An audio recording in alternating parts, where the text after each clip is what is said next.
Romeinen hadden een spreekwoord. Ik ben bang voor de man van 1 boek.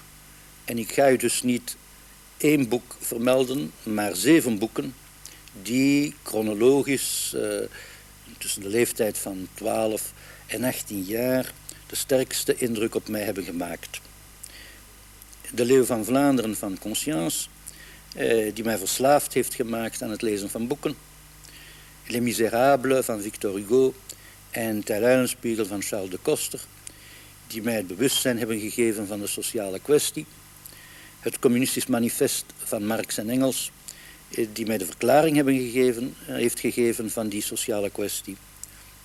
De geschiedenis van de Russische revolutie van Trotsky en de verradenrevolutie van Trotsky, die uiteenzetten welke de eerste grootscheepse poging is geweest om die sociale kwestie op te lossen en waarom dat in sterke mate mislukt is. En tenslotte het kapitaal, Das Kapitaal van Karl Marx, dat ik op de leeftijd van 18 jaar heb gelezen en dat van al die boeken wel de sterkste indruk op mij heeft gemaakt. In de eerste plaats de oplage en het verkoop van de boeken van Trotsky, van... dat is nu een Freudian slip. Oh la la la la la. Dat is een Freudiaanse slip. Oh god allemachtig. Alleen we beginnen opnieuw.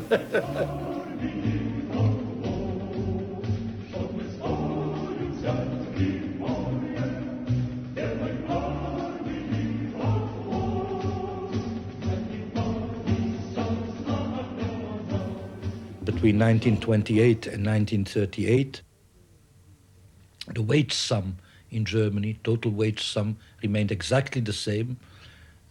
Profits increased by 300%, not by 30%, by 300%. That was the function of fascism in a nutshell. In order to do that, Nazis had to build up a big mass movement, and they needed money to do that. They got some backing from foreign capitalists. In the first place, Henry Ford, who was obsessional anti-Semite, who supported any big anti-Jewish movement in Europe and so also supported the Nazis, but they got a decisive backing from some of the key figures of German heavy industry and German banking. These people backed Hitler at a decisive moment after the big economic crisis of 29-30 broke out. They wanted to solve that crisis in the first place at the expense of the German workers by a lowering of the part of wages and social security in the national income, in which they succeeded, and secondly at the expense of the people of the rest of Europe by developing big armament industry and starting a war of aggression and of conquest against the Soviet Union, against Eastern Europe, where Hitler dreamed of building up his British Empire. The first refugees who came to our home, also some members of our family, but some friends. And, well, the years 1933, 1935 were very terrible years in Belgium. It was the depth of the crisis, and people were very hungry. Of course, it was much worse than today. 36 was a turning point for me, my personal life, and for my father. Two things together, the Spanish Civil War and the Moscow trials. Both things in the working class movement in Antwerp and in Belgium played an important role, especially the Spanish Civil War. Spanish Civil War saw a tremendous wave of solidarity. I remember very well the demonstration of May 1st, 1937. There were perhaps 100,000 people in the streets, and the people coming back from the international brigades from Spain. Before the Vietnam Solidarity Campaign, it was the biggest international expression of mass internationalism which we have had in Belgium. But then the Moscow trials, that was a tremendous shock for my father. He had known personally some of the people involved. Yes. Several of the defendants of the first trial who were functionaries of the Comintern, and Radek, who was one of the main defendants of the second trial. he constituted a committee of solidarity with the Moscow trial defendants and with Comrade Trotsky, and he got in contact with a small Trotskyist group which existed in Antwerp. They came to our place, they met in our place, and I became actually at the age of 13 a Trotsky sympathizer. I can't say a member because that's childish. We wouldn't let, organization was not so stupid that it would let children into its ranks of 13 years, but okay. I mean, I was present at meetings, listening. We were very isolated, very isolated. We made one distribution of a leaflet on the main streets of Antwerp, which was not such an intelligent way to act, but okay. What did the leaflet say? Against the war, saying the war is coming, this is not our war, and so on and so forth. Was not received very popularly. It was written in a very abstract and propagandistic way. I didn't write it. Don't take any responsibility for it. But did you distribute it? I distributed it, obviously. So you were 15 when you distributed your first 16, leaflet? Yes. 15 and a half. Perhaps nearer to 16 when it was... Right. Yeah, it was nearer to 16. That was a very difficult time. It's probably the most difficult time we have had. And when our organization, which was composed really of two sectors in Belgium, one little mass base we had in one region of the coal mining districts, where we had around 600 members who had come to us from social democracy, and where we had the absolute majority in one mining town. The answer of the employers was to immediately close down the pit in that town. This has never been opened again. All these miners who voted for the extreme left were victimized for their political engagement with permanent loss. They died as unemployed.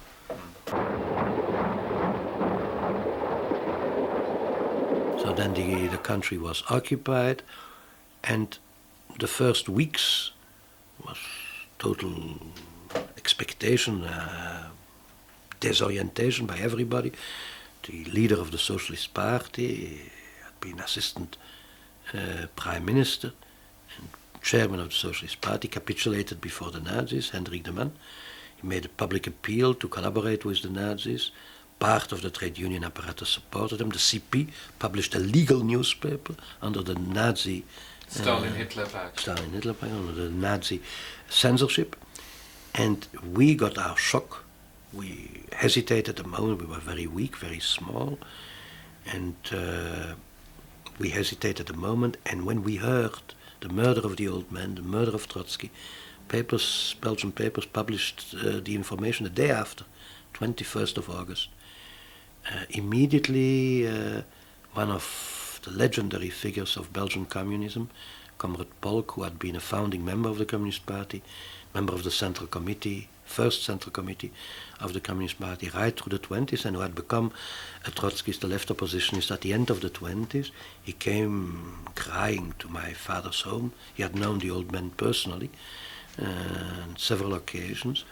And we said, I remember, I don't want to put it on my person, because everybody who was there were 7-8 people there, said the same thing. But the only way to answer that is immediately restart the organization and restart activity and show this dirty murderer that he just can't suppress ideas and he can't suppress a political current. We started to publish our first illegal newspaper before the end of the year 1940. We had set up a little illegal print shop, and all that started to function well, I must say, well, under the circumstances. There was a small illegal organization, and things went rather well for us. We had good response in some workers' quarters and in the universities, because we, in a certain sense, had a monopoly. The CP was not at all identified with resistance. The Social Democrats were rather identified with collaboration. After the winter, things changed. After the winter, the defeat of the Germans in the Battle of Britain had something to do with that. The rise of the winter was very bitter, very hard. The food rations were very low, so there was some strong workers' discontent. First strikes broke out in the month of March. There the Communist Party started to change. It's not honest, not true, that they waited till the attack on the Soviet Union. As soon as they saw some movement, massive movement, they were cautious not to be cut off completely, not to give us and new resistance groups a monopoly, because that would have been the price they paid. I was a young man, not very mature, very foolish from many points of view, but I must say that I have never doubted one day the defeat of the Nazis. On that I was absolutely convinced. And this led even to crazy conclusions. You distributed leaflets to German soldiers? Yeah, but that was not the most crazy thing to do. That was rather correct. But when I was caught the first time, escaped prison, caught the second time, escaped the camp, caught the third time, brought to Germany. I was very happy. I didn't understand at all that there was 99.9 risks on 100 that I would be killed. Because you were both a Marxist and a Jew. A Jew, a Marxist, a communist and a Trotskyist. There were 4 reasons to be killed by different groups of people, if you can call it like that. And I was happy to be deported to Germany because I would be in the center of the German Revolution. I was just saying, wonderful. I'm just there where I want to be. Trotsky, in an audacious innovation, which most of the Trotskyists, just between us today, don't yet accept, said to the British workers and to the American workers, that's the words he used, that was one of his last writings, I understand that you don't want to be under Hitler's rule, but have no confidence in your own rulers to wage a war against Hitler in the way which corresponds to your interest. Ask for arms yourself. It was an intelligent, tactical approach. We still believe today that it would have been possible to start from the real mass movements, the resistance movement in the West, the resistance of the Soviet people against the Nazis, the resistance of the Chinese people against the Japanese, the resistance of the Indian people against the British, to transform these movements into socialist revolution. The Yugoslavs did, the Chinese did, the Vietnamese, with a certain delay, ultimately did. In Italy, you probably could have tried to do it in a couple of years' time. It wouldn't have come to conclusion in 45, but it could have come to conclusion in 47, 48. In France, it's an open question, but at least it could have been tried. The world would have looked different and much better from what it is now. Ernest Mandel a été arrêté en 1943 en train de distribuer des tracts aux ouvriers qui rentraient dans l'usine Cockerill. Et il était à Liège parce que l'organisation trotskiste lui avait demandé de s'implanter à Liège pour se rapprocher de André Renard qui dirigeait dans la clandestinité un mouvement de résistance armée, un mouvement syndical en reconstruction.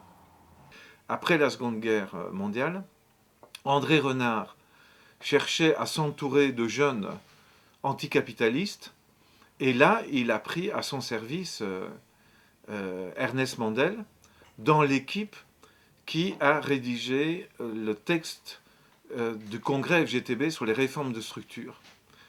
Et là, Ernest Mandel, directement, est entré en relation avec André Renard et a obtenu le soutien d'André Renard pour lancer le journal La Gauche en 1956. La collaboration a continué. André Renard a demandé à Ernest Mandel et à d'autres conseillers, d'autres de ses conseillers, notamment Jacques Hernat, de rédiger une brochure qui s'appelle Vers le socialisme par l'action, signée par André Renard, une brochure qui a été diffusée à des milliers et des milliers d'exemplaires et qui a formé toute une génération de leaders syndicaux et ouvriers. Donc c'est une petite brochure d'une 60aine de pages, écrite principalement par Ernest Mandel. Le nom d'Ernest Mandel n'apparaît pas dans la brochure, mais c'est lui qui a écrit ça à 70%. Mandel était un marxiste connu, donc tout le monde savait qu'Ernest Mandel, membre du Parti socialiste, était un marxiste révolutionnaire. Par contre, ceux qui savaient qu'Ernest Mandel était membre d'une organisation trotskiste et même dirigeant de cette organisation trotskiste, il y avait un nombre très limité de personnes qui le savaient, ça c'est clair. Het entrisme is geen loesje, geheimzinnige intrede geweest. De kleine trotskistische groepen die er waren in West-Europa waren gekend van tijdens de Wereldoorlog, van de weerstand. De groep rond André Renard, aan de leiding van het ABVV, heeft een plan voor structuurhervormingen gemaakt. Dat wil zeggen een tamelijk radicale ingreep in het tot dan toe totaal liberale Belgische kapitalisme. Het ABVV heeft het programma van de structuurhervormingen aangenomen. Dat geeft een zeer grote impuls en zelfvertrouwen aan de arbeidersklasse. De vakbeweging was zeer sterk, zeer goed georganiseerd.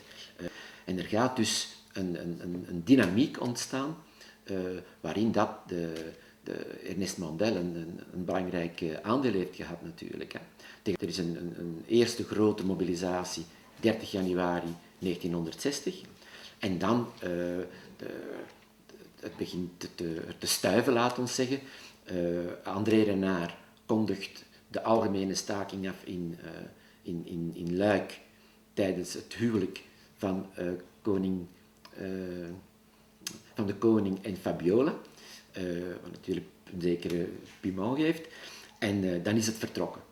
Tussen 15 december en 15 januari kan men zeggen dat de arbeidersklasse meester was van de straat, meester was van het land.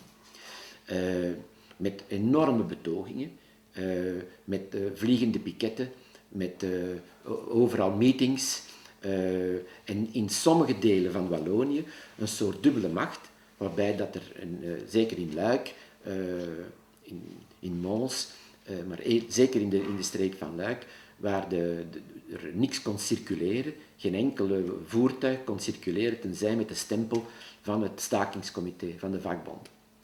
De Belgische Socialistische Partij was eigenlijk tegen de staking en een hele ruime vleugel van de vakbond was ervoor. Vandaar dat het opbouw van een revolutionaire socialistische partij buiten de BSP op de agenda stond.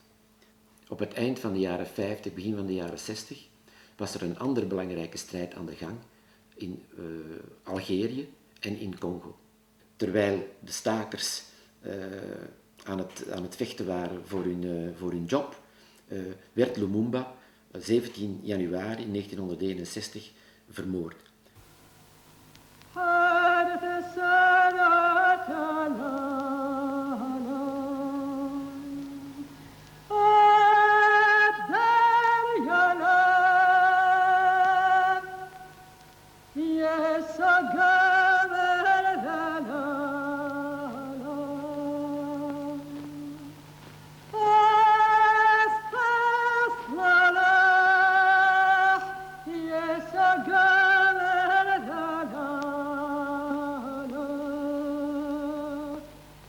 Toen de gelegenheid daar was om eindelijk als kleine minderheidsbeweging een praktische stap te maken naar onafhankelijkheidsstrevende volk van Algerije tegen het Franse imperialisme, toen heeft Salsante en Michel Raptis, Michel Pablo, die hebben als minderheid in het internationaal secretariaat tegenover Mandel, tegenover Livio Maitan, tegenover Pierre Frank, die een eurocentrische opvatting van de beweging hadden, de hulp aan de Algerijnse revolutie doorgezet en daar ben ik deel van uitgemaakt. In oktober 1959 ben ik dus naar Marokko gevlogen, naar Rabat, waar leden van de Front de Libération Nationale, FLN, me op het vliegveld opvingen.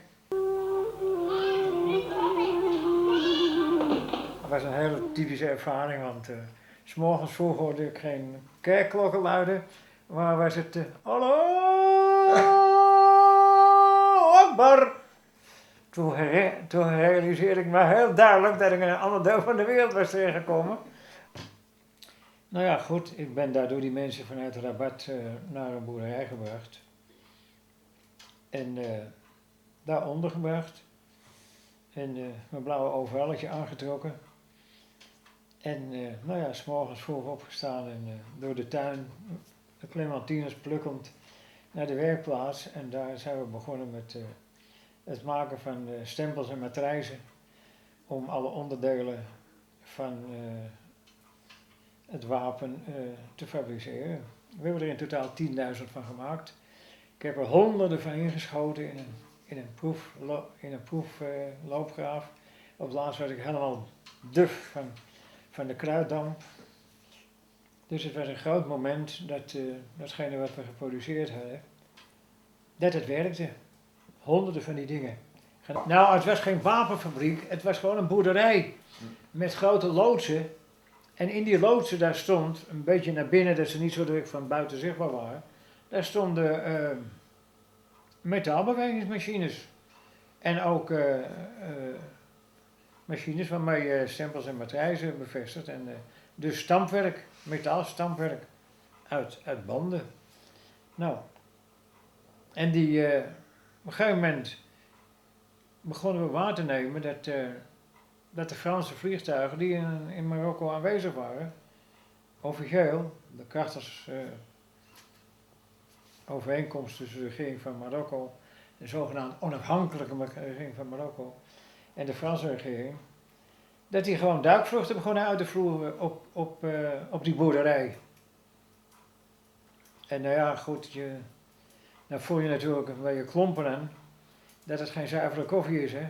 Dat die gasten niet zomaar eens even komen kijken of daar bonbons gemaakt worden of dat er fruit gesorteerd wordt. Toen zijn we naar Rabat verdwenen. Dat was mooi. Een van die loodsen die had de FLN dan gehuurd, verzorgd.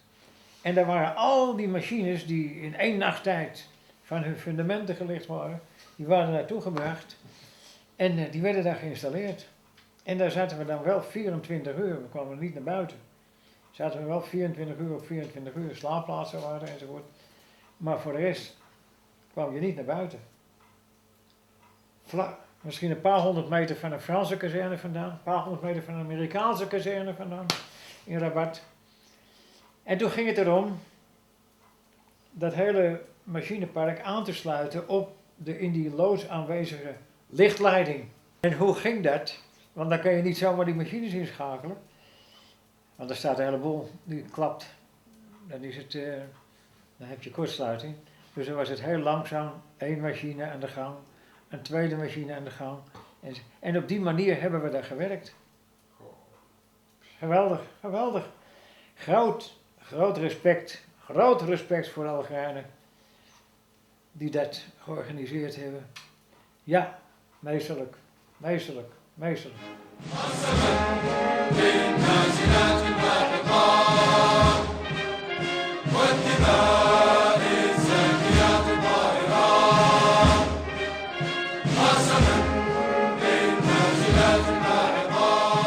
Dat was een enorme praktische, proletarische, solidaire hulp in naam, zoals ik me voelde daar, van het Europese proletariaat, wat grosso modo onder invloed van sociaaldemocratie en Stalinisme geen poot uitstak om het Algerijnse volk te helpen om zijn vrijheid te veroveren en de onafhankelijkheid van het land te vestigen.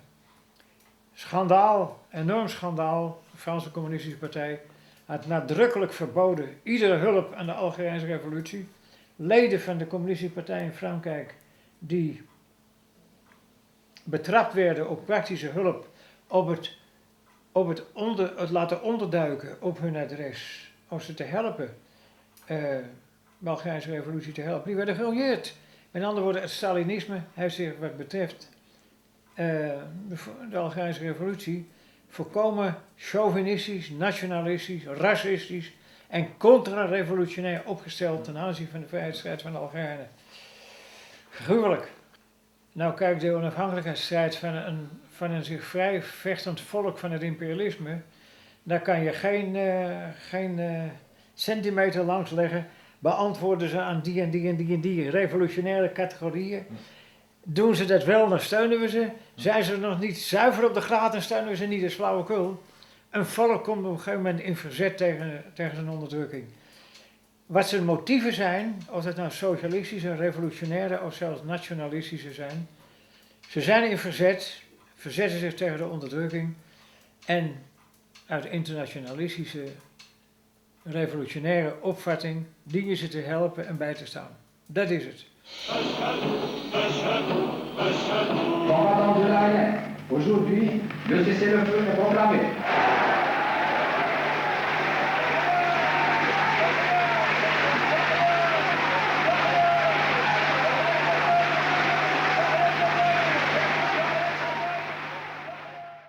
Michel is uiteindelijk Michel Rapt is de persoonlijke raadgever van Ben Bella geworden.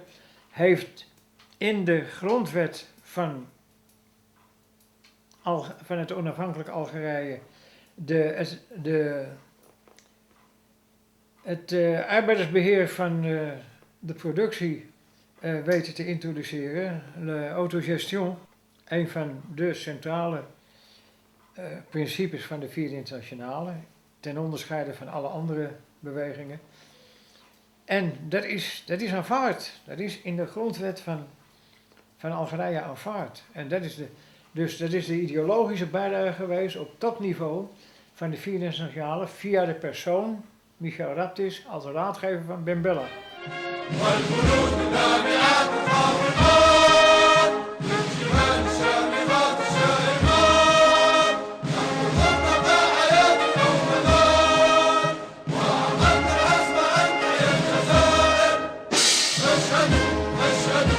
هنا صوت الجمهورية الجزائرية.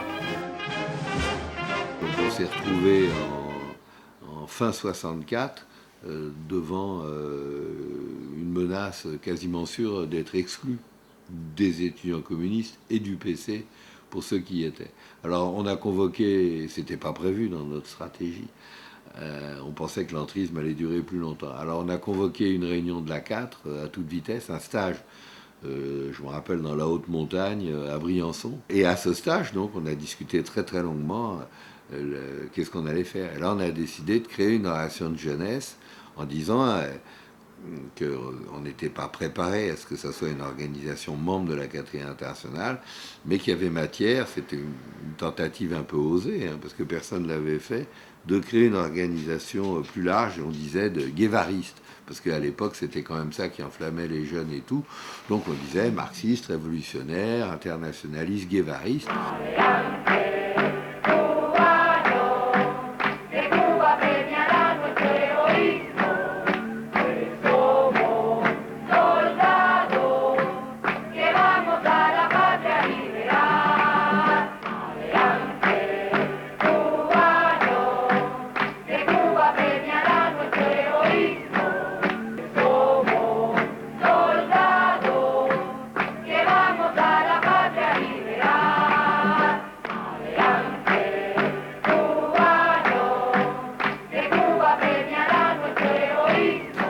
Mandel a été invité avec Charles Bettelheim à un moment très particulier à Cuba, dans les années 1963-1964.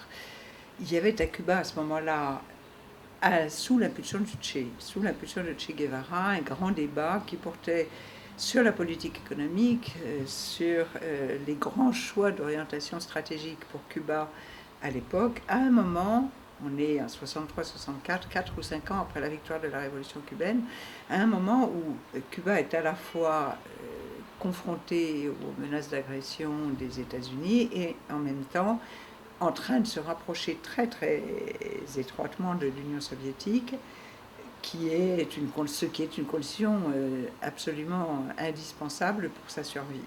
Donc l'invitation d'Ernest Mandel se fait dans ce cadre-là, c'est très important de le comprendre.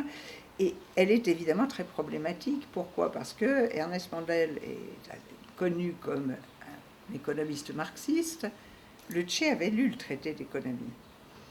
Et Ernest est connu non seulement comme un économiste marxiste, mais comme un responsable politique, trotskiste, membre de la 4e internationale. Son invitation a immédiatement soulevé énormément de critiques à Cuba.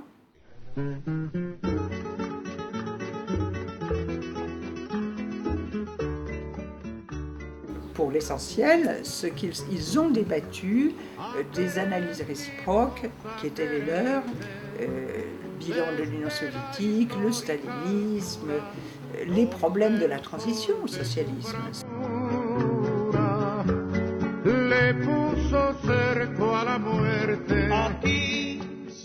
Il était extrêmement critique à l'égard de ce qui se passait dans les usines, parce qu'il disait finalement, les ouvriers dans les usines là, est-ce qu'ils ont des conditions de travail tellement différentes de celles des ouvriers dans le système capitaliste? Non.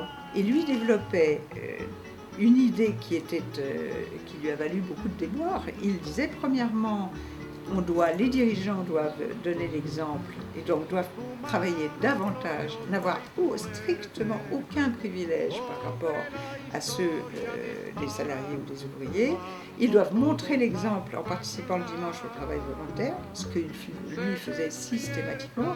Toutes ces idées-là allaient à l'encontre de ce qui était en train de petit à petit de se passer à Cuba, c'est-à-dire que les directeurs, les responsables d'entreprise, les responsables politiques, d'ores et déjà bénéficiaient d'un certain nombre d'avantages par rapport à la population. Et ça, le Che était quelqu'un qui était intransigeant, d'une intransigeance totale. Et il était très, très critiqué à cet égard. Donc tout ça faisait partie de la discussion.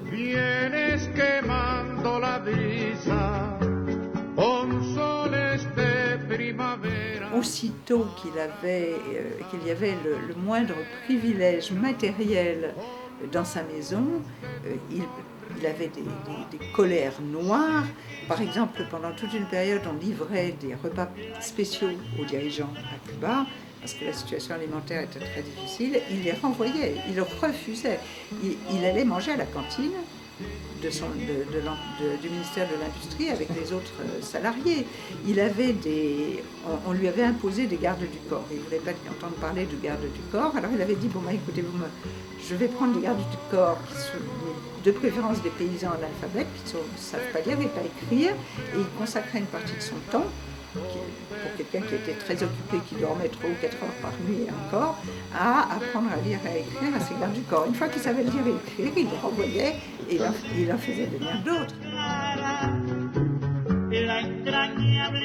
Le discours d'Alger est évidemment le point culminant de tout ce processus, puisqu'il critique ouvertement l'Union soviétique dans les rapports de l'Union soviétique avec les pays du tiers-monde. Nous avons copié mécaniquement les expériences des pays frères et ce fait a constitué une erreur, pas de plus grave, mais une erreur qui a freiné le développement et a contribué dangereusement à l'un des phénomènes qui doit être combattu avec le plus de vigueur au cours de la révolution socialiste, le bureaucratisme. Les responsabilités du Che sont mises en cause. Le fait qu'il soit ministre, il est en réalité de facto le deuxième personnage de la révolution cubaine, ne pouvait pas être toléré par les soviétiques. Alors, quand il rentre à Cuba après le discours d'Alger, on connaît cet épisode, il va avoir une très longue discussion avec Fidel Castro et on ne le reverra plus publiquement à Cuba. Et c'est après ça qu'il partira et qu'on annoncera son départ. La bestialidad imperialista. Bestialidad que no tiene una frontera determinada ni pertenece a un país determinado. Bestias fueron las hordas hitleristas, como bestias son los norteamericanos hoy, como bestias son los paracaidistas belgas, como bestias fueron los imperialistas franceses en Argelia.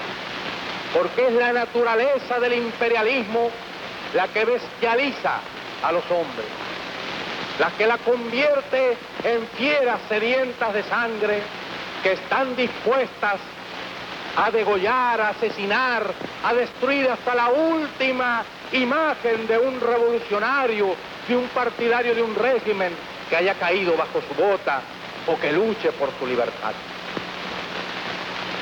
Y la estatua que recuerda a Lumumba, hoy destruida pero mañana reconstruida, nos recuerda también en la historia trágica de ese mártir de la revolución del mundo, que no se puede confiar en el imperialismo, pero ni tantito así, nada.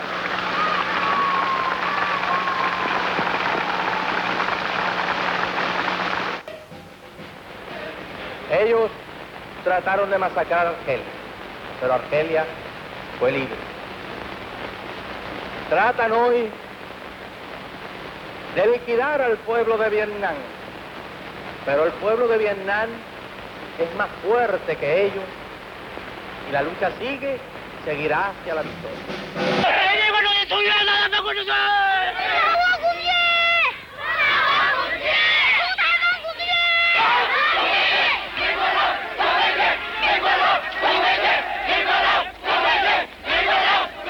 Avec cette guerre du Vietnam où le Che, au lieu de dire la paix au Vietnam, expliquait pour diviser les forces des Américains, il faut créer dans le monde 2, 3, 4 Vietnam. Je veux dire, on retrouvait là un internationalisme fantastique.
Très vite, on va être complètement investi dans l'activité sur le Vietnam. Et là encore, Ernest va nous aider parce que ceux qui étaient en pointe au niveau européen dans la lutte contre l'intervention américaine, c'était en Allemagne les jeunesses social-démocrates qui avaient rompu avec la social-démocratie, qui était une opposition de gauche, qui s'appelait le SDS, les étudiants socialistes, et qui était dirigé par un leader extrêmement connu, qui par la suite va être agressé, va être blessé à coups de balle, flingué par les fascistes et va mourir, qui s'appelait Rudi Dutschke. I came from the Vietnam Solidarity Campaign in Britain, and I think Ernest had been told to have a conversation with me to try and win me over, and he did it, but not too well. And we got involved in discussing many other things. But it was a very exciting event. There was Rudi Dutschke was there, Karl Dietrich Wolff, the whole leadership of the German SDS. It was a very important time in Germany at that point. And Ernest made a very strong, powerful intervention in demanding a worldwide campaign in solidarity with the Vietnamese Revolution, with the Vietnamese struggle against the United States, and it was an effective speech. Et Ernest connaissait très bien tout le SDS, etc. Et c'est par son biais qu'on est rentré en contact avec les jeunes du SDS allemand et qu'on a organisé à la veille de 68 une grande manifestation européenne qui a eu lieu à Berlin, où on a envoyé des dizaines et des dizaines de jeunes des JCR. Et c'est là où ils ont appris un peu les nouvelles formes de manifestation, le fameux mot d'ordre qu'on peut discuter aujourd'hui, mais qui a été repris par toute la jeunesse politisée, qui était « Oh, oh, Ho Chi Minh, Che, Che Guevara ».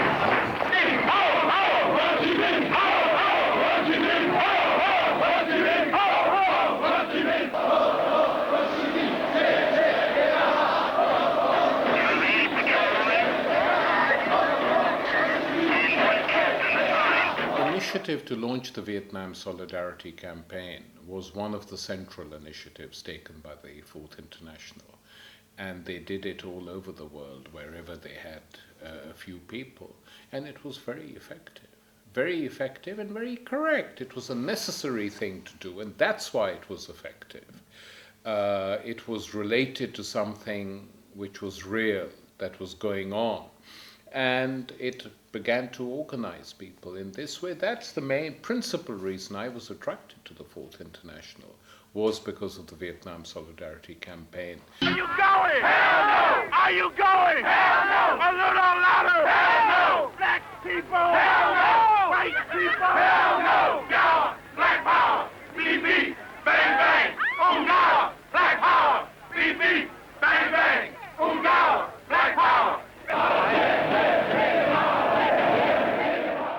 The helmets and the militant street demonstrations actually were inspired by the Japanese student movement. The first student movement, which had been extremely active against imperial occupation, imperial bases, imperial activity, were the Japanese students who did not want a renewal of the US-Japan Security Pact in the late 50s and early 60s.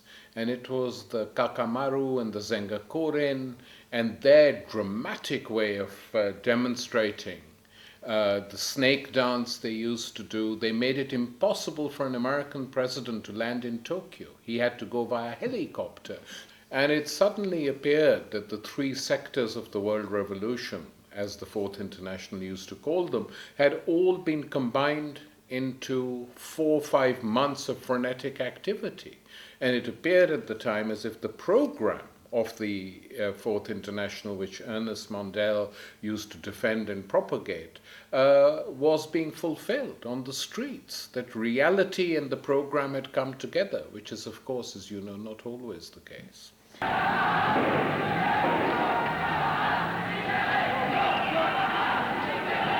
Camarades, j'ai un mot d'ordre à vous proposer. Il est court, mais il veut bien dire ce qu'il veut dire. Tout simplement, ni esclave, ni robot. Très bien.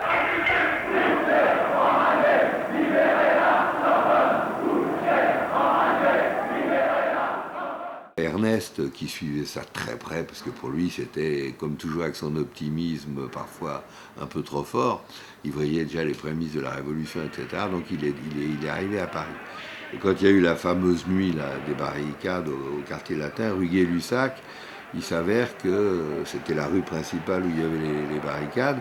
On avait une sympathisante qui tenait une agence de tourisme et qui avait un grand magasin, enfin un magasin juste sur la rue Gay-Lussac. Alors elle nous avait donné, bien sûr, prêté son magasin, et le QG des JCR, avec Mandel, on était là, avec des va-et-vient permanents, on allait dans les barricades, on revenait discuter des petites réunions, le rideau de fer était tiré et on était au sous-sol. Donc tout le temps on se voyait, on retournait aux barricades, on se voyait, et Ernest était là, il allait aussi humer les barricades, toujours pareil, un petit escarpin, petite chaussure, tenue belge, petit costume, et il était là. Et bien sûr, les flics nous connaissaient, filmaient tout le monde, et Ernest a été repéré.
C'est dans tous les pays impérialistes la masse estudiantine qui se lève. C'est la jeune génération ouvrière qui se lève par des manifestations et de grandes grèves. C'est la jeune génération d'étudiants et d'intellectuels qui se lèvent dans les pays dits socialistes contre la politique des revenus, contre la renaissance du chômage, contre les menaces pesant sur l'emploi, contre l'intégration des syndicats dans l'État bourgeois, contre l'évolution vers l'État fort et autoritaire, contre l'OTAN et l'Alliance Atlantique, pour une relance du mouvement ouvrier qui débouche enfin sur les luttes ouvrières qui mettent en pratique, en question, le régime capitaliste. Et du coup, très vite, comme ils cherchaient partout des complots internationaux, alors il y a eu le complot cubain, puis il y a eu aussi Ernest, le pauvre Ernest, qui s'est retrouvé là-dedans. Et très peu de temps après, il s'est fait expulser. Il y a eu une consigne du gouvernement français. Il a été expulsé, il n'avait plus le droit de revenir en France.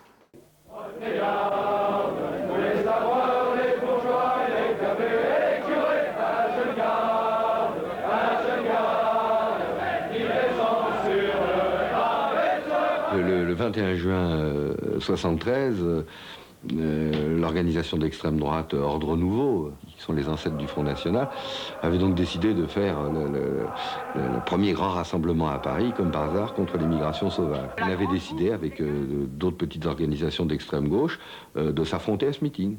C'est-à-dire, comme la police ne voulait pas l'interdire, on l'interdisait nous-mêmes. Donc on avait mobilisé le maximum de militants et de sympathisants. On avait bien préparé cette contre-manifestation, parce qu'on se doutait, une fois de plus, que la police allait protéger ce meeting. Et c'est ce qui s'est passé.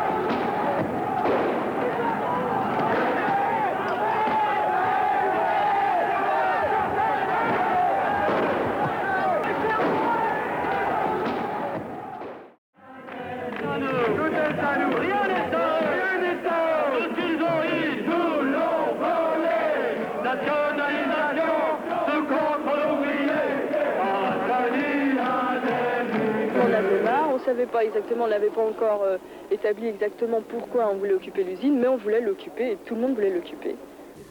Il faut que, comme dans le passé, que tous les camarades, tous les secteurs de l'entreprise prennent leurs propres responsabilités, prennent leur propre lutte en main et aident la négociation syndicale au maximum. Ce n'est pas la négociation syndicale à cause du combat, c'est à vous autres. Alors, utilisez vos organes de combat, de structuration, c'est la première tâche que vous avez aujourd'hui. Le contrôle, comme j'ai expliqué tantôt, donne naissance à un regroupement, une conscience de classe chez les travailleurs, une prise d'autogestion. Vous se rendent compte qu'ils sont capables de gérer eux-mêmes l'entreprise, qu'ils ont fait toute l'expérience pendant un mois de contrôle ouvrier. Alors vient les grèves, l'élection au comité de grève, et alors l'occupation de l'entreprise, ce qui impose le contre-pouvoir. Et pour sauver le déclin de la région de Charleroi, c'est tout le mouvement ouvrier qui va se lever comme un seul homme et dire « Capitalistes, nous allons lancer, céder la place à nous !»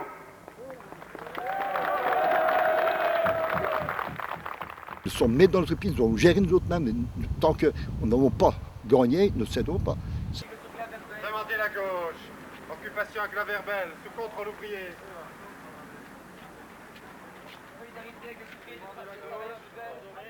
Ernest avait un langage et une écriture fort pédagogique.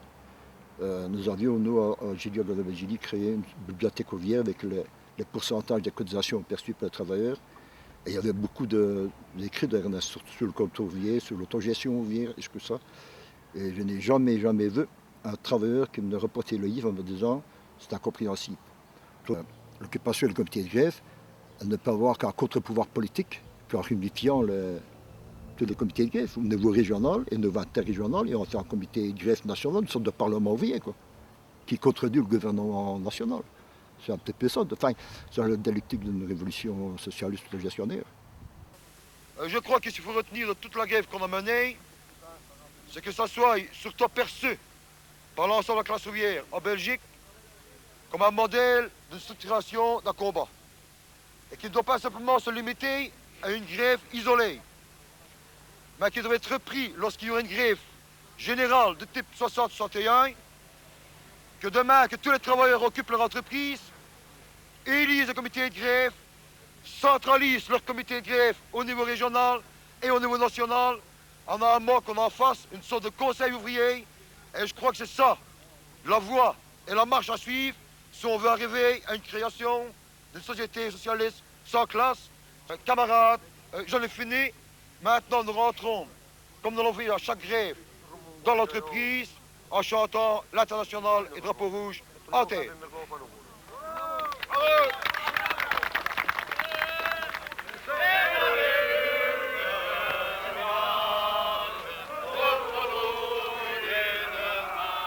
Propaganda, zegt men, is het verspreiden van veel ideeën voor een publiek van betrekkelijk weinig mensen. Agitatie is het verspreiden van weinig ideeën, of van 1 of 2 centrale ideeën voor een zo breed mogelijk publiek. Agitatie wordt in een klassenmaatschappij permanent bedreven en ik zou verder gaan. Het is in de eerste plaats de heersende klasse zelf die permanent aan agitatie doet. U hebt de bevolking van een land als België wordt aan een echte matraquage, aan een echt permanent bombardement van enkele centrale ideeën blootgesteld, die door verschillende organen van de heersende klasse op haar worden losgelaten. In die zin zou ik zeggen dat de grootste agitators in dit land zijn degenen die de publiciteit organiseren, degenen die de grote banken en de grote trusts leiden, de leiders van de grote politieke partijen, de vertegenwoordigers van de regering enzovoorts enzovoorts. Normalerwijze wordt de overgrote meerderheid van de bevolking blootgesteld aan permanente agitatie alleen van de ideeën, of bijna alleen van de ideeën van de heersende klasse. En er zijn zeer bijzondere omstandigheden nodig. Het is te zeggen omstandigheden wanneer de maatschappelijke, sociale, economische, politieke, culturele tegenstellingen binnen de burgerlijke orde tot op een bepaald punt onverzoenlijk beginnen te worden. Wanneer ze dus periodisch de mensen op straat jagen, niet de agitators, maar de tegenstellingen. Het is pas op dat ogenblik, wanneer er dus een bereidwilligheid tot actie bestaat bij grotere massa's, dat dan de tegenagitatie van de linkerzijde, de tegenagitatie van de revolutionairen, van de anticapitalisten, doelmatig kan worden. Daarom proberen Marxisten onder omstandigheden van massapassiviteit ook niet aan agitatie te doen, want dat is dan ondoelmatig. Dan trekken ze zich op propaganda terug. Agitatie wordt pas doelmatig wanneer ze zich kan verenigen met spontaan zich ontwikkelende massa-actie. En dat zijn dus de weinige ogenblikken dat het agitatiemonopolie in handen van de heersende klasse en de heersende partijen kan worden doorbroken door revolutionairen. En dat is de reden waarom de heren in het bezit van het agitatiemonopolie dan zo kwaad zijn. Omdat er plotseling niet meer alleen een monoloog bestaat, omdat er plotseling niet alleen meer een matraquage van één soort ideeën, van de heersende ideeën, van de heersende vooroordelen op de mensen wordt losgelaten, maar dat er nu tegenagitatie mogelijk is en dat enkele centrale ideeën van de revolutionaire linkerzijde nu ook gehoor vinden. Amada en RAL, laten we het zo zeggen, om die verschillen niet eens naar voren te brengen, dat zijn zeer kleine organisaties. Het zijn een paar honderd man, of in het beste geval een paar duizend man met hun sympathisanten en hun aanhang. En je kunt in een moderne industriemaatschappij geen revolutie maken met een paar honderd of met een paar duizend man. Waar de reactie, waar de burgerlijke klasse schrik van heeft, ik herhaal het nogmaals, dat is dus niet de beperkte of onbeperkte efficiëntie van de RAL en de Amada. Waar zij schrik van hebben, dat zijn de inwendige tegenstellingen van hun systeem, die periodisch honderdduizenden, en morgen zullen het miljoenen zijn, mensen op straat brengen en die dan de revolutionairen de gelegenheid geven die mensen op te voeden, te scholen en hun politieke actie in een bepaalde richting te drukken.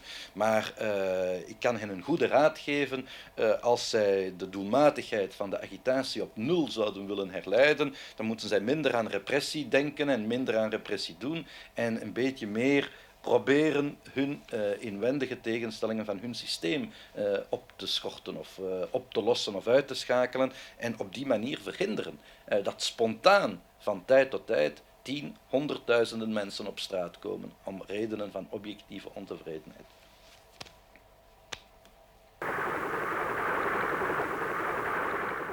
Volgens mij waar het mogelijk geweest in een land als Chili ongetwijfeld de socialistische revolutie zegevierend tot het einde door te voeren met behoud van democratische vrijheden, ook voor oppositiepartijen, op één centrale voorwaarde.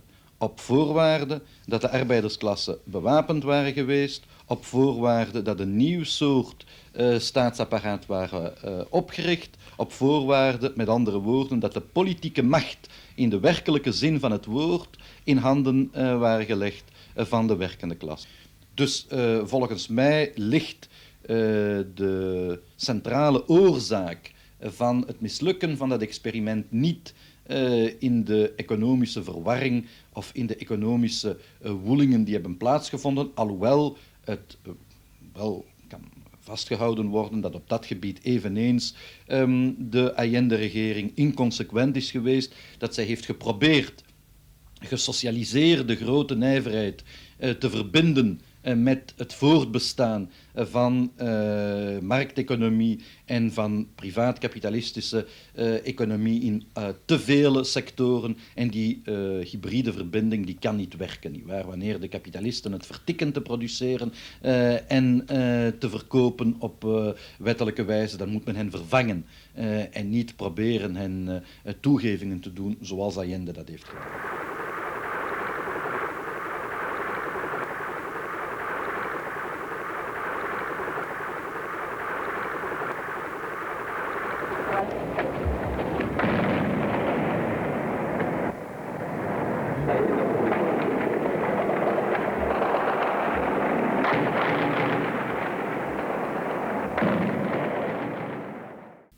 Tragiek van Allende is dat hij het beroemde woord van Saint-Just niet heeft begrepen, wee de revolutionairen die halve revoluties willen maken.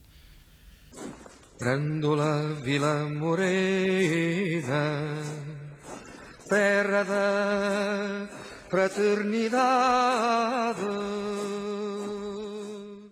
J'ai vu Ernest la première fois à Lisbonne. Je crois que c'était le 28 avril 1974, donc 3 jours après la révolution contre la dictature, la plus longue dictature d'Europe, 48 ans de dictature. Elle s'est terminée avec un coup d'État militaire et une révolution populaire le 25 avril. 3 jours après, Ernest est venu à Lisbonne, en contactant le groupe militant de la 4e internationale qu'il y avait. Il y a eu un meeting unitaire de plusieurs courants de gauche. Le facteur décisif qui fait qu'aujourd'hui la révolution portugaise avance, c'est que contrairement à la France et à l'Italie de 44 et de 46, les appareils du Parti social-démocrate et l'appareil du Parti communiste n'ont pas réussi à maintenir la combativité ouvrière dans des canaux compatibles avec la reconstruction de l'État bourgeois et de l'économie capitaliste. La révolution portugaise avance, elle avance sur la voie de la coordination lente mais sûre des commissions des travailleurs, des commissions des locataires, des comités de soldats dans des conseils populaires, des conseils des travailleurs qui dressent l'embryon du nouvel État ouvrier face à l'État bourgeois croulant. Por companheira, assombrando mazinheira, que já não sabia a idade. the Portuguese events of 1974-75, the failure, the defeat of the Portuguese Revolution, or rather, let's put it another way, the recuperation of that revolution by social democracy, did compel Ernest to write his famous theses on socialist democracy. Une révolution socialiste dans les pays impérialistes est possible et réalisable, non pas en réduisant, mais en augmentant l'ampleur des libertés démocratiques pour les masses populaires. Ce contre quoi nous sommes, c'est le monopole capitaliste, c'est la répression capitaliste, pas la possibilité des sociodémocrates de s'exprimer. Nous n'avons pas peur des idées social-démocrates, nous n'avons pas peur des idées petites bourgeoises, nous n'avons pas peur même des idées de la bourgeoisie. Nous pouvons engager un débat à chance égale avec ces messieurs, à condition que soit brisé l'appareil de répression et le monopole économique de la bourgeoisie. C'est ça le fond et le contenu de la révolution socialiste. Désarmer la bourgeoisie, détruire l'appareil d'État bourgeois, exproprier les capitalistes, mais pas empêcher l'expression des idées bourgeoises. Quand on veut empêcher la confrontation des idées, on provoque la dépolitisation, on provoque l'incapacité de discuter, on provoque l'incapacité d'auto-émancipation des masses laborieuses. Le premier livre que j'ai lu, c'était 71. Donc 3 ans avant la chute de la dictature, par une maison d'édition de gens militants démocratiques. Il était publié, c'était une petite brochure qu'il a fait d'introduction à l'économie marxiste. Il était publié comme l'introduction à l'économie, ce qui permettait d'échapper à la censure qui normalement interdisait les livres marxistes ou les livres critiques de la dictature. Donc il était très largement diffusé. Le mouvement étudiant, les étudiants d'économie le connaissaient très bien. Donc il était très très connu au Portugal, très respecté. Et c'est pas par hasard. Ernest, c'était peut-être le plus important théoricien marxiste de la deuxième moitié du siècle XX. Mais c'est lui qui a créé la tradition marxiste moderne d'interprétation des cycles économiques. Parce qu'il a repris les théories de Nikolai Kondratiev, un économiste russe qui n'était pas marxiste, bien qu'influencé par les marxistes, et qui a écrit pendant les années 20, donc juste après la révolution russe, il présidait l'Institut de la conjoncture à Moscou. Il a été emprisonné en 1928 et après assassiné 10 ans après par la répression stalinienne. L'idée de Kondratiev, c'était qu'il y avait des zones de 50 à 60 ans, dont 25 à 30 ans de tendance dépressive dominante et 25 à 30 ans de tendance de récupération dominante. Évidemment, il y a aussi des crises économiques sous la tendance de récupération, mais bien qu'il s'agisse de crises mineures. Et les grandes crises économiques, les grandes récessions, et là Ernest avait raison quand il a repris cette théorie, il a approfondi, parce que nous avons la crise 73-74, de 82, de 91-93, et maintenant la crise de 2002-2003, qui est une récession très grave. Et c'est donc une trentaine d'années. Et il a écrit ses premiers éléments en 64, donc il y a beaucoup d'années, beaucoup d'années avant le début de la récession. Donc il a été le premier premier économiste marxiste à prévoir la fin de la longue période d'expansion du capitalisme du post-guerre, et donc le début de la récession qui apparaît en 73 et 74.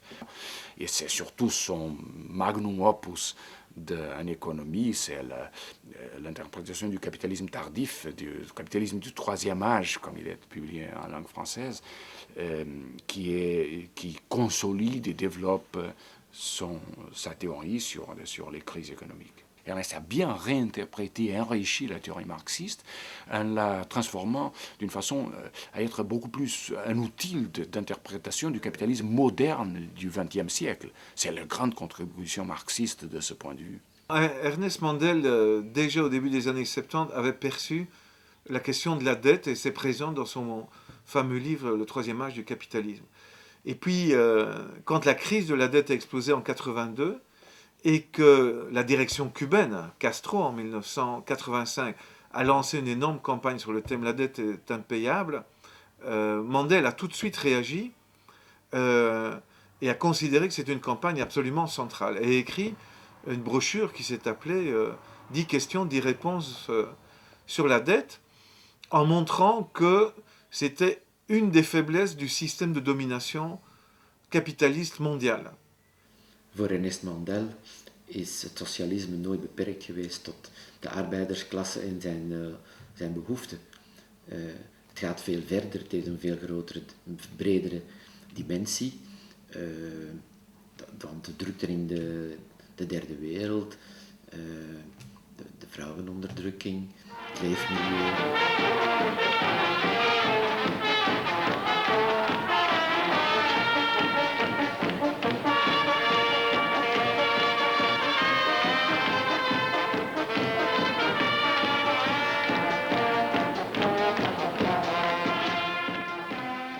Ik denk dat hij van feminisme als dusdanig en van feministische theorie en met de dingen waar wij mee bezig waren, dat hij daar helemaal geen kaas had van gegeten.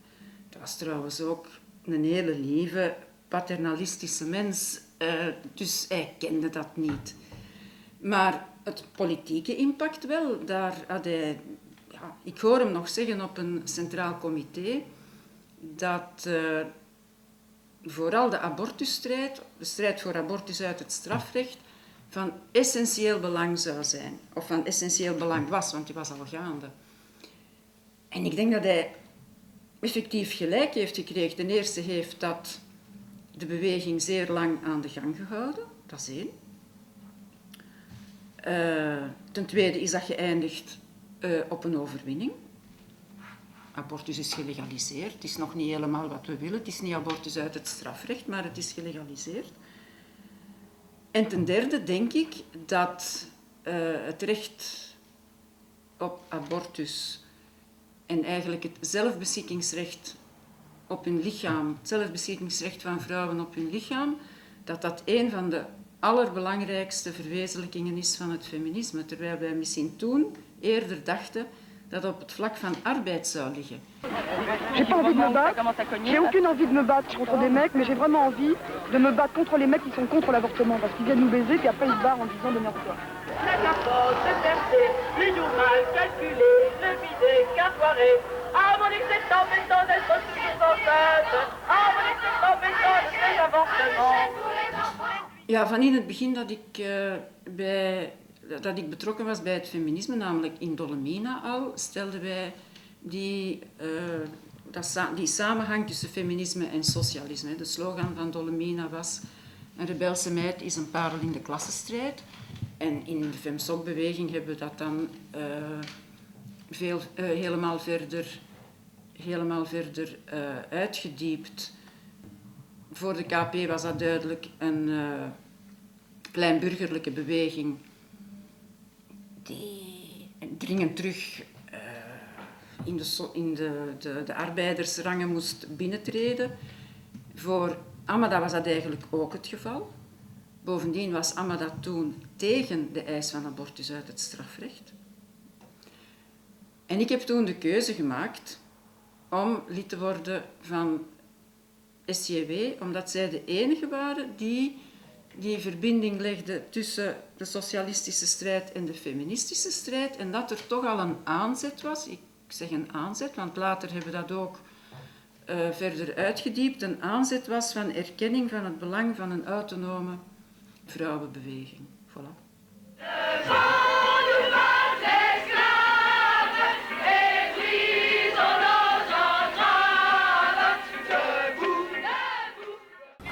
Ernest Mandel was geobsedeerd en zeer bang voor de gevaren van de kernwapenwetloop. Hij besefte dat de wereld op sommige momenten aan de rand van een afgrond kon staan, dat de wereld kon vernietigd worden door kernwapens.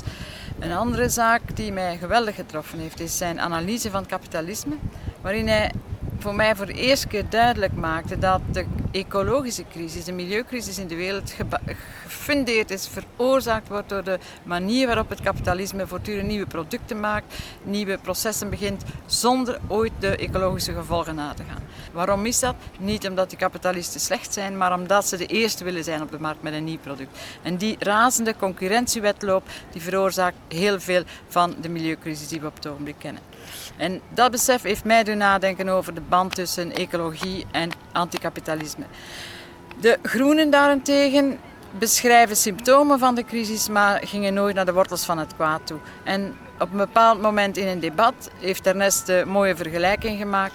De groenen beschrijven ons een wereld in crisis, milieucrisis, die je kan vergelijken met een dodelijke kanker bij een mens. En in plaats van die kanker werkelijk te bestrijden, schrijven zij voor de milieucrisis een eenvoudig aspirintje voor. And you have seen one small power station in Chernobyl, what the effects are. If you multiply that by 500, you can easily imagine the results. So, in a certain sense, we live at the border of death sentence, not only to the future of civilization, but to the future of human life.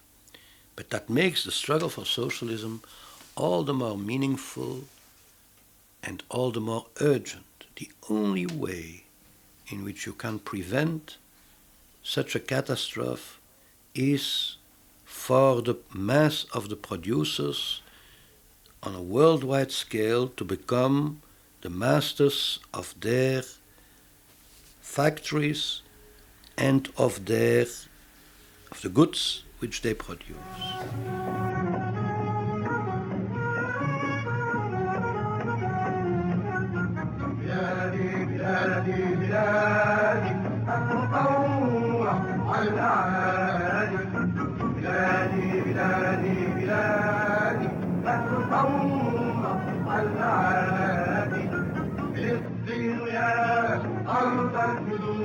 À la réflexion politique, à l'engagement politique d'Ernest Mandel sur la question nationale et sur la question anticoloniale, c'était sa capacité assez unique d'articuler le niveau de la révolution mondiale, de la lutte de classe, d'un cadre général et d'analyse et d'action qui aille bien au-delà de la question nationale, tout en comprenant non seulement la réalité, mais l'importance et la centralité dans la mobilisation populaire du sentiment national et du sentiment anticolonial, d'où la nécessité de s'y impliquer pleinement. Trop souvent, dans la gauche, y compris la gauche radicale, c'est l'un ou l'autre. Soit on se positionne sur une position de classe et on dit tout le reste, que ce soit les combats nationaux, mais aussi les combats féministes ou les combats écologistes, les combats sur des problèmes culturels ou ethniques, sont des déviations, nous éloignent de notre objectif, soit le contraire, en disant les masses se mobilisent sur ces sujets, la question de la lutte de classe et la question du socialisme nous intéressera beaucoup plus tard. Le soutien qu'a revendiqué et pour lequel s'est battu, souvent dans nos propres rangs, Ernest, le soutien à l'OLP, parce que c'est le mouvement national palestinien, pas l'OLP idéal qu'on aurait voulu, pour lequel on pouvait rêver, mais celui qui existe, tout en ne ménageant pas la critique, lorsqu'il fallait le faire, participer de cette compréhension qu'il faut partir des combats réels de la lutte de classe, même lorsqu'ils ne sont pas toujours sous les drapeaux qu'on aurait voulu. Dans les années 70, les livres d'Ernest Mandel, et en particulier le traité d'économie marxiste, ont été un élément essentiel de la formation de toute la nouvelle gauche révolutionnaire, qu'elle soit trotskiste ou qu'elle ne soit pas, dans des pays comme le Liban, par exemple. En Palestine, nous avons traduit des chapitres entiers du traité d'économie marxiste.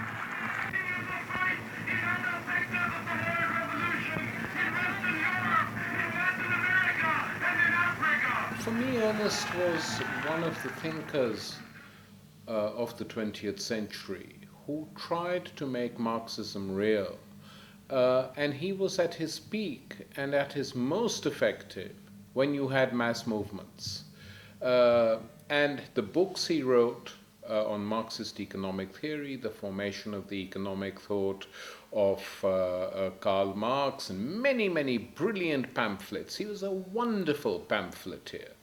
La direction sandiniste connaissait les écrits d'Ernest Mandel depuis les années 60-70, et un des dirigeants sandinistes, Henry Ruiz, le commandant Henry Ruiz, s'était formé dans la guérilla avec le traité d'économie marxiste, et dans un livre célèbre des sandinistes qui s'appelle La montagne n'est pas une vaste plaine, on raconte que le commandant Henry Ruiz, dans la guérilla, ne se séparait jamais du livre d'Ernest Mandel qu'il transportait dans son sac à dos. Or, il faut savoir qu'un guérillero, dans son sac à dos, il ne prend que le strict essentiel pour sa survie. La direction sandiniste des années 80 était une direction révolutionnaire qui cherchait des sources d'inspiration ailleurs que dans le stalinisme, c'est évident. Et Ernest Mandel représentait un de ces courants d'inspiration extrêmement importants pour les sandinistes. À partir de 86-87, ils ont commencé à appliquer une politique, je dirais, monétariste. Ils n'ont pas approfondi la réforme agraire comme ils auraient dû le faire, et d'où une partie de la paysannerie est passée du côté de la contra. Et puis il y a eu toute la corruption quand même qui a touché les sandinistes, et là c'était tout à fait l'opposé de l'orientation de quelqu'un comme Ernest Mandel, qui était extrêmement déçu par cette évolution. Quando eu estava vendo o processo de formação do PT, uma grande parte da esquerda brasileira, especialmente da esquerda, no caso que interessa mais, da esquerda revolucionária, via o PT com desconfiança. Trotskismo em geral, mas em particular a democracia socialista, nós fomos pioneiros em dizer que não, que o PT podia sim ser construído como um partido verdadeiro, um partido de independência de classe, como a gente chamava, poderia ir consolidando a sua condição de partido socialista. E essa visão que nós tínhamos, que me parece que era completamente correta, estava muito referenciada em discussões antigas da Quarta Internacional, a partir, aliás, do próprio Trotsky, quando discutia sobre a formação de um partido operário independente nos Estados Unidos, com base no movimento sindical, etc. Eu até diria assim que o Mandel estava plenamente de acordo com essa linha, de construir o PT e tal, mas eu acho que ele nunca foi tão entusiasmado com ela como outros companheiros. Porque, na verdade, a preocupação maior dele era com a construção da nossa própria corrente. Além do mais, ele estava convencido, achava que havia muitos sinais de que o Lula estava fazendo acordos com o capital financeiro international. Il y a eu un débat important dans une réunion de la direction de la 4e internationale en 1992, parce qu'Ernest Mandel a dit à cette réunion de direction internationale, il vaudrait mieux que le PT ne gagne pas les élections, il vaudrait mieux que Lula ne soit pas élu président, parce qu'avec l'orientation de Lula, ça va amener à une catastrophe. Il a dit ça en 1992, Lula a été élu 10 ans plus tard, en 2002, et effectivement, ça aboutit à une tragédie politique, et nous sommes en train de la vivre, cette tragédie politique. And that guy used to think globally, you know, and he had a computer brain, and little bits of the world were locked in different bits of his head. And you know, you could press a button by asking him a question, and he could give you a long talk on the history of Sri Lanka, or Brazil, or Japan, or the big rivalries between the 3 different groups in Japan. He was, knew all that. Ele era extremamente convencido das próprias ideias e muito teimoso. Insistia muito nos pontos de vista. I remember he was very angry when I told him I was leaving the Fourth International, and he said, "Why are you leaving it?" And I said, "Because I'm tired of these endless factional struggles." And the decision, I told him, which I felt was completely wrong, was a decision masterminded by the American SWP in and accepted by the Europeans, which was to send all our white-collar workers into factories. In other words, it was one of the most destructive decisions made. And the fact that Ernest, who knew the importance of politics as versus sociology, went along with this shocked me, because I said, this guy is far too intelligent to be taken in by this, and I left.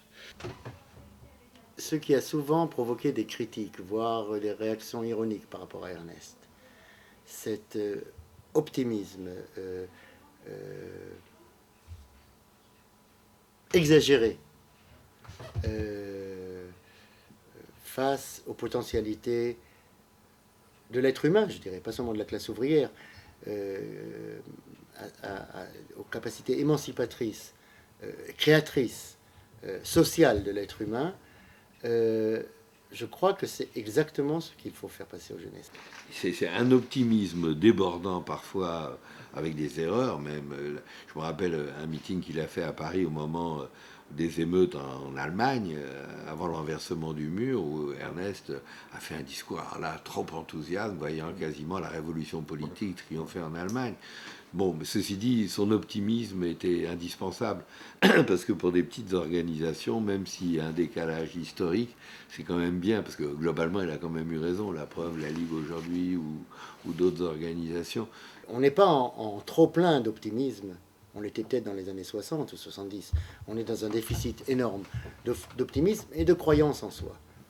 Et j'aimerais pouvoir filmer devant des jeunes, Ernest qui parle après la chute de Franco, de la révolution espagnole qui a commencé, qui veut prendre le train pour arriver à Barcelone avant que ce soit trop tard, qui par rapport à la Bolivie disait c'est l'épicentre de la révolution socialiste. Il s'est trompé sur les rythmes, il s'est trompé sur les rapports de force, peut-être.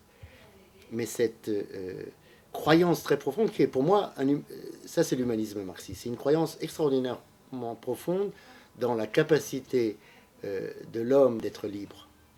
Et ça, aujourd'hui, on est assez en déficit là-dessus. Et c'est un exemple qu'il faudrait utiliser. Das Aufbegehren gegen gesellschaftliche Ungleichheit, gegen Unterdrückung, gegen Ausbeutung, gegen Ungerechtigkeit, das Aufbegehren ist 3000 Jahre alt, Herr von Böhm, 3000 Jahre alt. Und niemand hat das bisher gekonnt, das aufzuheben. Das war einfach nicht möglich. Und solange wie es Menschen geben wird es dieses Aufbegehren geben. Sie können überhaupt nichts aussagen über die sozialistische, um nicht zu sagen die kommunistische Gesellschaft, weil es die einfach noch nicht gibt. Also ich sehe nur die ich eben... Ja, aber das ist keine sozialistische oder keine kommunistische Gesellschaft. Das ist eine, bestenfalls, also wir wollen uns jetzt hier nicht in einen Wortstreit, einen Definitionsstreit einlassen, aber für mich ist das eine Übergangsgesellschaft zwischen Kapitalismus, zwischen bürgerliche Gesellschaft und sozialistische Gesellschaft, noch keine sozialistische Gesellschaft. En fait, il y a plusieurs disons, significations du mot transition au socialisme. Il y avait d'abord déjà chez Marx l'idée qu'on ne parviendrait pas d'emblée, à partir des révolutions rompant avec le capitalisme, à une société d'abondance, sans classe, sans argent, sans marché. Avec la révolution dans des pays de la périphérie capitaliste, les bolcheviks des années 20 ont commencé à parler de transition, non pas simplement socialiste, comme première étape, mais même de société pas encore socialiste, donc une société qui n'était plus capitaliste, mais qui avait encore des classes sociales et qui était dans un environnement capitaliste redoutable. Alors, ce qui a marqué dans l'idéologie une rupture, c'est que, alors que dans les années 20, les bolcheviks pensaient cette transition avec ses conflits, justement avec ses contradictions, ses difficultés, Staline a décrété le socialisme réalisé à la fin des années 20, et à partir de ce moment-là, sur la base de la collectivisation forcée, c'est-à-dire d'une répression massive et de procès qui vont ensuite avoir, y compris tous les aspects de liquidation physique, donc, sur lequel on va proclamer le socialisme réalisé. Eh bien, dans les partis officiels, et y compris ceux qui vont se réclamer donc de Mao Tse-tung, on va parler de socialisme réalisé, non plus de transition. Je crois que ce qui est le plus important dans cette notion de transition, c'est la transparence sur les conflits nouveaux émergents à l'intérieur de ces sociétés, à la fois liés au risque de bureaucratisation des révolutions, c'est-à-dire la délégation de pouvoir, les inégalités dans l'accès aux connaissances et à la prise de décision, les privilèges qui se cristallisent. Donc derrière la notion de transition, je pense qu'on a quelque chose d'impur, pas encore, qui permet de garder l'esprit critique. Non seulement le communisme n'existe et n'a jamais existé nulle part, mais le socialisme n'existe et n'a existé nulle part. Et comme le disent les camarades soviétiques aujourd'hui, beaucoup de camarades soviétiques, socialisme et stalinisme sont incompatibles. Là où il y a stalinisme, il n'y a pas socialisme. Là où il y a socialisme, il n'y a pas stalinisme. Et je dis donc ce qui a fait faillite en Union soviétique, ce qui a fait faillite dans les pays de l'Est, ce qui a fait faillite en Chine, c'est le stalinisme. Et cette faillite-là, nous ne la constatons pas depuis aujourd'hui. Le courant au nom duquel je parle le constate, l'a affirmé, l'a annoncé depuis plus d'un demi-siècle. Et nous avons dénoncé les crimes de Staline, non pas après qu'on ait découvert des archives, mais au moment où ils ont été commis. Car quel est le fond du problème? C'est là où les partisans du capitalisme sont un peu mal pris.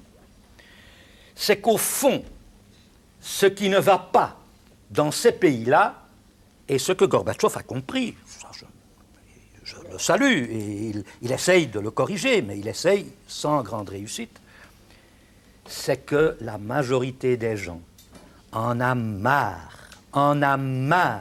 d'être mise en tutelle par des autorités qu'elle considère, ces deux mots sublimes, je les ai entendus de travailleurs polonais, corrompus et incompétents. Et moi je vous dis que ce sentiment existe aujourd'hui à l'ouest autant qu'à l'est. Les autorités sont corrompues et incompétentes. Et les gens demandent d'être leurs propres maîtres. Le capitalisme, c'est l'ensemble des pays capitalistes. Et dans cet ensemble, le tiers-monde pèse. Et on parle de langue de bois. Je voudrais savoir, savoir qui peut considérer comme langue de bois le fait de souligner gentiment, si on peut utiliser ce terme horrible, que chaque année, selon une statistique de l'UNICEF, 16 millions d'enfants, je répète, 16 millions d'enfants meurent de faim et de maladies guérissables dans le tiers-monde. Ce qui fait tous les 4 ans le même nombre d'enfants morts que pendant la Deuxième Guerre mondiale. Tous les 4 ans, une guerre mondiale contre les enfants. Bien, ça c'est la langue de bois. Vermijden, dus ik krijg gedurig aan voorstellen van interviews en bijdragen tot dagbladen en weekbladen. Ik kan er niet meer aan. Hè. Ik zou niks anders meer doen dan dat. Hè. Dat is niet verantwoord. Ik moet boeken schrijven, dat blijft. Wie schrijft, die blijft. Dat is veel belangrijker. Mijn laatste boek, ik heb juist vanmorgen een brief gekregen van mijn Engelse uitgever, daar ben ik toch fier op. Het Gorbachev-boek, dat is al in 25.000 exemplaren verkocht, in 4 talen. En nu komt Spaans erbij en Japans, dus we gaan naar de 50.000. En de tweede oplage van het Duitse, de tweede oplage van het Engelse, de tweede oplage van een Franse uitgave. De Spaanse zal toch ook goed verkopen, dus ik ben ervan overtuigd dat dat naar de... En ik hoop op een Russische uitgave, maar enfin, dat is voorlopig een hoop. Nederlandse, dat is er niet in de spijtige. Ik heb altijd, zoals alle Vlamingen en Hollanders, Hollanders is een beetje minder, we hebben een geweldig complex dat we in onze eigen taal niet kunnen publiceren. Je kunt in alle talen van de wereld publiceren. Mijn boeken worden in Koreaans gepubliceerd, in het Thai en niet in het Nederlands. Dat is krankzinnig, hè. Ik kan in mijn moedertaal niet publiceren. Ik zeg altijd, ik maak taalfouten in 7 talen. Ik maak er ook een beetje in het Nederlands. Als je door zoveel andere talen moet spreken, begint je eigen taal niet meer goed te kennen. Maar enfin, dat is toch wel een verschil. Zo, nu gaan we naar de postbus. Wat vindt u ervan dat u uitgenodigd bent om in Oost-Berlijn te komen, om uw mening te vertellen? Voor iemand als ik, voor mijn beweging, is dat natuurlijk een ommekeer in de geschiedenis die wij ons niet hadden kunnen voorstellen. Wij zijn doodgezwegen, wij zijn belasterd. Al onze kameraden in Rusland zijn vermoord, met 1 of 2 uitzonderingen. Trotsky is vermoord, zijn hele familie. En nu plotseling, door het begin, door de glasnost en het begin van die democratische revolutie, is dat allemaal verdwenen en kunnen we vrij spreken. Hè? Was bedeutet ein grundlegend neuer Weg zum Sozialismus? Ein grundlegend neuer Weg zum Sozialismus ist Arbeiter-Selbstverwaltung, politische Demokratie, Mehrparteiensystem. Ich nehme diese Kritik beinahe schon als Schlusswort, aber Wolfgang Habeck wollte noch eins draufsetzen. Es ist hier gesagt worden, Antifaschismus is... Meneer Mandel, hoe komt het dat iemand zoals u geen twijfel kent? Waarover? Zeker ken ik twijfel, wetenschappelijke twijfel. Ik ken geen morele twijfel. Ik heb dat verschil toch duidelijk uitgelegd. Wetenschap is gebaseerd op twijfel. Moreel engagement aan de kant van de uitgebuiten en de onderdrukten, dat is een categorische imperatief, zoals Marx zegt. Daar kunt je niet aan twijfelen, dat is een levensengagement. En waar twijfelt u wel? Wat blieft? Waar twijfelt u wel aan? Oh, ik twijfel aan al de rest, al wat op intellectuele overtuiging berust, op kennis, op feiten. Dat is altijd vatbaar voor verandering. Omdat er nieuwe feiten komen, nieuwe inzichten komen, nieuwe ervaringen komen. Wetenschap baseert op constructieve twijfel, maar moreel engagement niet.